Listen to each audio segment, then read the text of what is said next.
Alright, what's going on, everyone? I'm just going to make a quick video lesson on Utme and just the couple losses I took on it today and my thought process on it. So, stock is a recent IPO. It's done nothing but fade. Had a double top here. The two really only volume days that it's really had.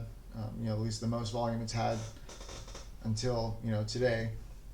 But did nothing but fade after that until today we got a nice gap up, and we are now holding above that 220 level, and we are pushing to new highs over 266, 265.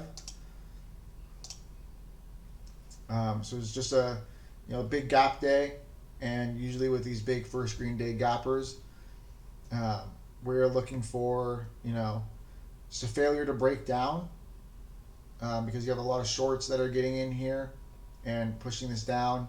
And when it really fails to break down here, shorts are getting nervous. This is, buyers are coming in a little bit. You're getting a little bit of volume. We're perking through VWAP in that open price. And I was really just looking for, at least a high of day test, and then see if we can break high of day to test pre-market highs of 340. And so I took a position here, ended up cutting it. I added here, ended up cutting it, and I added again and cut it right away because I just knew at this point, like, I'm just getting emotional. The volume is not there. It's really clear that it's not going to squeeze the way I want to because the volume just isn't there. And this needed the volume to really push and squeeze shorts out. So, honestly, that was the biggest takeaway was, I'm fine with taking a starter here and letting it play out a little bit, but I shouldn't be getting emotional and re-entering this stock because the volume clearly isn't there and it's not going to make the move I want, in the last 30 minutes of the market. So it is a low market cap, 23 million, just over 8 million shares outstanding, and it was trading, almost 14 million in volume today. So was rotating the float. It's a low market cap, so it's definitely something that we're looking for.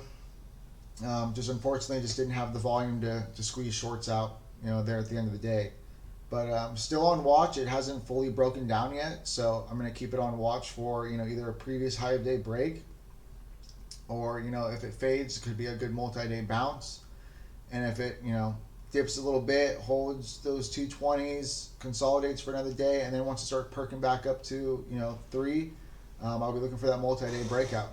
So definitely still a few different ways that you can play it. Just got to keep it on watch. Other than that, pretty simple.